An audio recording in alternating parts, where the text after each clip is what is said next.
Importance of discipline in industry can hardly be overemphasized. Orderly behavior is essential for achieving the organization's objective. Without discipline, no enterprise would prosper. Discipline is necessary even in a family which is a compact, homogeneous unit. How can industrial organization with heterogeneous people work smoothly without discipline? What the management has to do when the employee is at fault is to take a disciplinary action. Discipline should be directed against an act and not against the person. Discipline is said to be good when employees follow willingly the rules of their supervisors and the various rules of the company. Discipline is said to be bad when employees either follow rules and regulations unwillingly or actually disobey them. Poor discipline suggests the need of correction. The fundamental reason for taking disciplinary action is to correct situations that are unfavorable to the company. Basically, discipline is a form of training. So, what is discipline?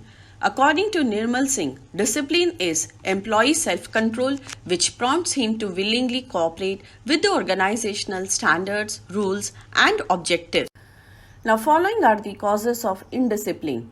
Non-matching of job description with qualification, experience or aptitude, strained relationships, biased evaluations, closed door policies, loss of trust or confidence, lack of proper education and upbringing, improper or inconvenient working conditions, ambiguous working responsibilities, organizational policies and procedures, social or economic pressures or compulsions.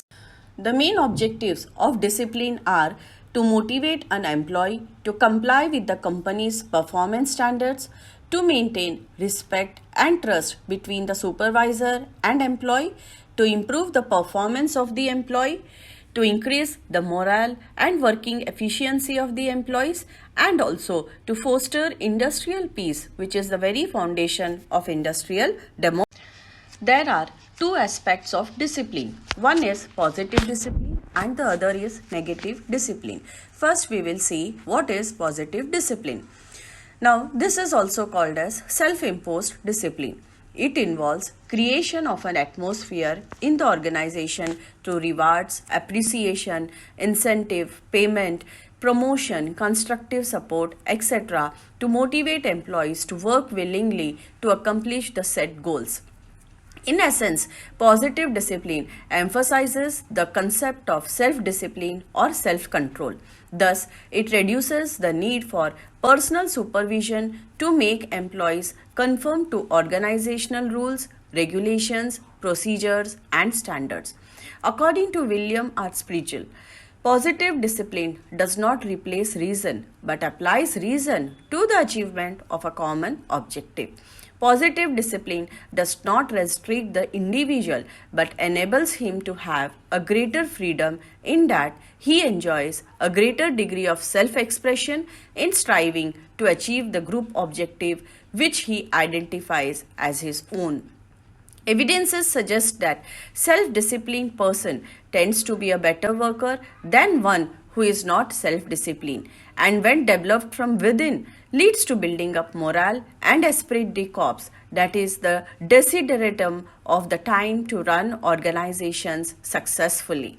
Now, what is negative discipline? Negative discipline is also called as enforced discipline. In case of negative discipline, employees are forced to obey orders and abide by the rules and regulations that have been laid down, failing which penalties and punishments would be imposed on them.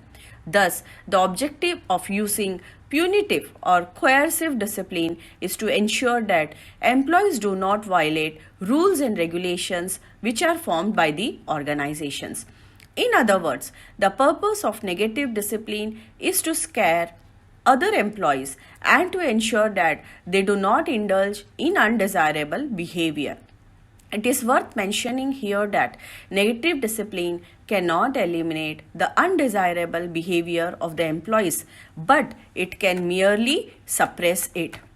Now, punishment is not very pleasant. It causes resentment and hostility on the part of the employees. That is why this kind of discipline results in only the minimum standards of performance on the part of the employees. This is precisely the reason why it is very rarely used in the organizations. Because punitive discipline leads to resentment, it needs to be exercised in a progressive, sequential, and chronological manner. A progressive system of discipline generally contains 5 steps, that is, an oral reprimand, a written reprimand, a second written warning, temporary suspension, and a dismissal or discharge. Management can make 5 possible approaches to any act of indiscipline. The first is judicial approach. Under this approach, the nature of offense in a particular situation is determined by carefully weighing the evidence and taking all the steps prescribed for disciplinary procedure. The law of natural justice is followed. That is, the offender is given an opportunity to defend himself, cite mitigating factors, and to plead for clemency.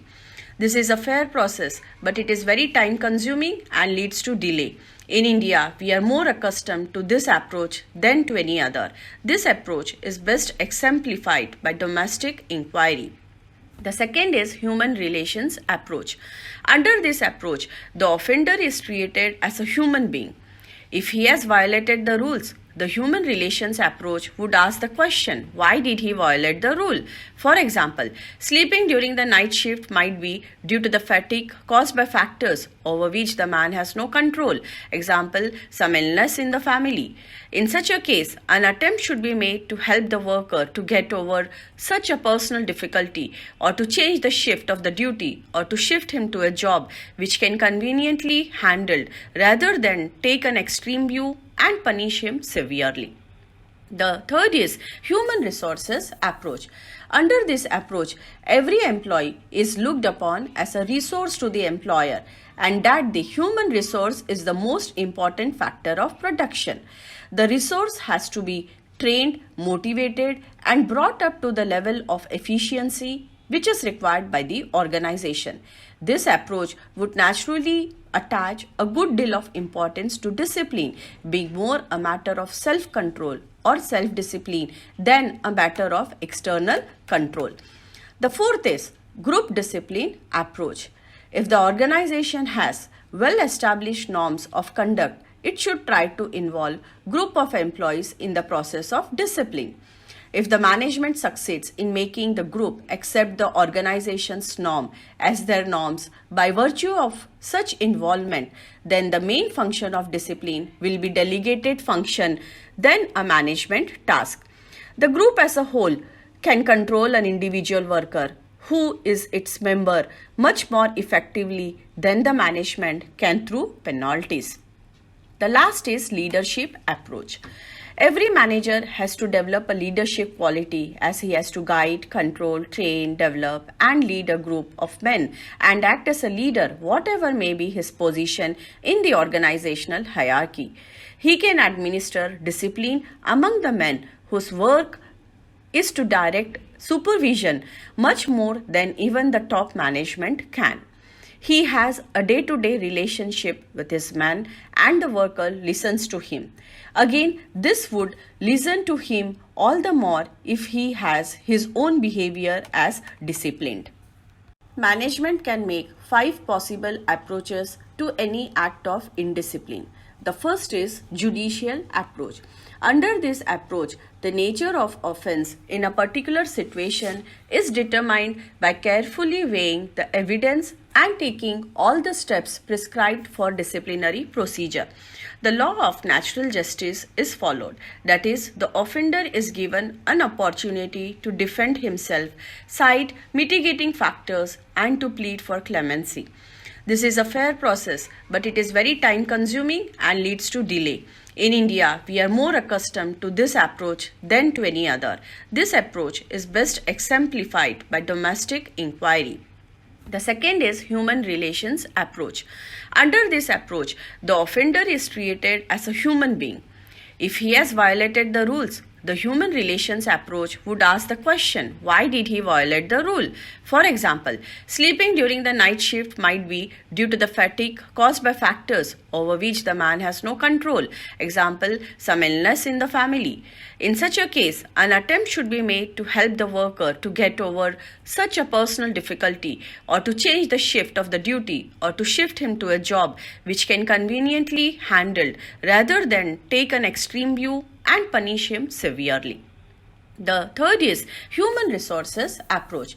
Under this approach, every employee is looked upon as a resource to the employer, and that the human resource is the most important factor of production. The resource has to be trained, motivated, and brought up to the level of efficiency which is required by the organization. This approach would naturally attach a good deal of importance to discipline, being more a matter of self-control or self-discipline than a matter of external control. The fourth is group discipline approach.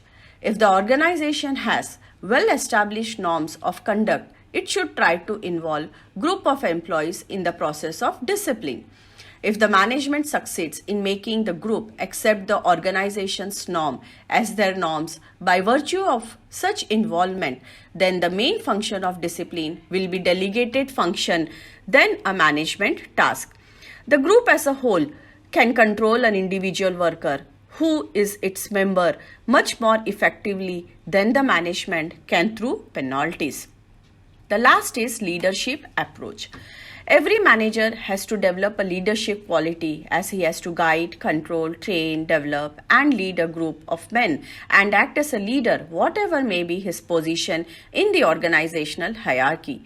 He can administer discipline among the men whose work is to direct supervision much more than even the top management can. He has a day-to-day relationship with his man, and the worker listens to him. Again, this would listen to him all the more if he has his own behavior as disciplined.